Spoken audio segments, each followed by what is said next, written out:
પહેલા વૈષ્ણવ દામોદરદાસ હરસાની। દામોદરદાસ હરસાનીજી શ્રી મહાપ્રભુજીના કૃપાપાત્ર 84 વૈષ્ણવોમાંના પ્રથમ સેવક છે।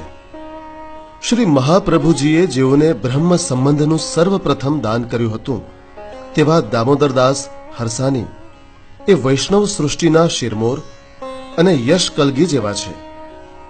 એમની ભક્તિભાવની પરાકાષ્ઠા, દાસ્ય ભાવની ઉત્કૃષ્ટતા અને ગુરુ પ્રીતિભાવની સર્વતોધિકતાની તોલે ભાગ્યે જ કોઈ આવી શકે। પોતાના અત્યંત પ્રિય એવા આ સેવકને શ્રી મહાપ્રભુજી દમલા કહીને સંબોધતા। શ્રી મહાપ્રભુજી શ્રી ગોકુલના ગોવિંદ ઘાટ પર આવેલા એક ચોતરા પાસે વૃક્ષની છાયા નીચે વિશ્રામ કરતા હતા ત્યારે શ્રી મહાપ્રભુજીને એક અલૌકિક ચિંતા ઘેરી વળી કે સંસારમાં પડેલા આ જીવનો ઉદ્ધાર કેવી રીતે થઈ શકે। શ્રી ઠાકોરજીએ તેમની ચિંતા દૂર કરતા કહ્યું,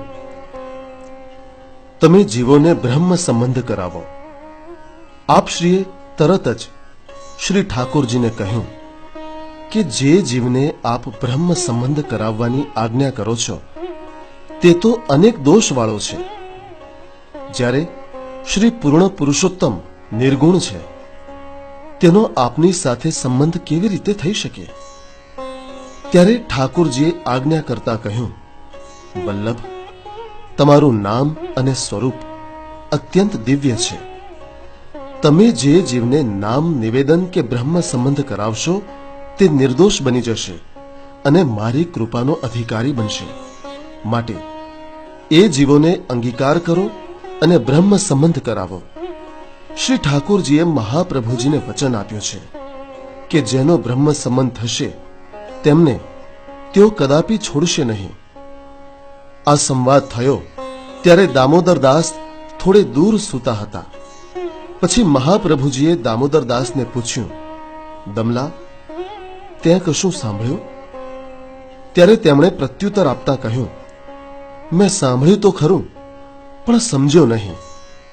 ત્યારબાદ શ્રી મહાપ્રભુજીએ તેમને બ્રહ્મ સંબંધ વિશે જ્ઞાન આપ્યું અને બીજી સવારે શ્રાવણ સુદ 12ના રોજ દામોદરદાસે સૂતરનું પવિત્રું સિદ્ધ કરીને શ્રી મહાપ્રભુજીને ધરાવ્યું। ત્યારથી શ્રાવણ સુદ 12ના રોજ પુષ્ટિ માર્ગીય વૈષ્ણવો દ્વારા પોતાના ગુરુને પવિત્રા ધરાવવાનો મહિમા છે। એક વખત શ્રી મહાપ્રભુજી સુંદર શિલા પાસે વૃક્ષ નીચે દામોદરદાસજીના ખોળામાં માથું મૂકીને પોઢ્યા હતા। તે વખતે શ્રી ગોવર્ધનનાથજી ત્યાં પધાર્યા। ત્યારે દામોદરદાસજીએ શ્રી ગોવર્ધનનાથજીને ઈશારો કરીને જ એમ કહ્યું કે હમણાં અહીં ન આવશો, નહીતર શ્રી મહાપ્રભુજી જાગી જશે। તેથી શ્રી ગોવર્ધનનાથજી થોડે દૂર જ ઊભા રહી ગયા। થોડીક વારમાં શ્રી મહાપ્રભુજી જાગી ગયા ત્યારે શ્રી ગોવર્ધનનાથજીને જોઈને તેમણે કહ્યું કે આપ પાસે પધારો, છેક ત્યાં કેમ ઊભા છો? ત્યારે શ્રી ગોવર્ધનનાથજીએ કહ્યું કે તમને નિંદ્રામાં વિક્ષેપ ન પડે એટલે તમારા સેવકે મને મના કરી છે। એટલે તરત જ શ્રી મહાપ્રભુજી દામોદરદાસજી પર ચીડાઈ ગયા। ત્યારે શ્રી ગોવર્ધનનાથજીએ કહ્યું કે તમે એના ઉપર શા માટે ચીડાવ છો? એણે તો પોતાનો ધર્મ બજાવ્યો છે। ગુરુ માટે એમણે જે કર્યું એ બરાબર જ છે। ત્યારબાદ શ્રી ગોવર્ધનનાથજી શ્રી મહાપ્રભુજીના ખોળામાં આવીને બેઠા અને શ્રી મહાપ્રભુજીએ કહ્યું કે આપ કંઈક આજ્ઞા કરો। ત્યારે શ્રી ગોવર્ધનનાથજીએ કહ્યું કે મને ગાય ખૂબ પ્રિય છે। પછી તરત જ શ્રી મહાપ્રભુજીએ સદુ પાંડે નામના વૈષ્ણવને બોલાવી પોતાની વેદકર્મ કરવાની પવિત્રી આપીને કહ્યું કે આમાંથી પૈસા મેળવી શ્રી ગોવર્ધનનાથજી માટે ગાય લઈ આવો।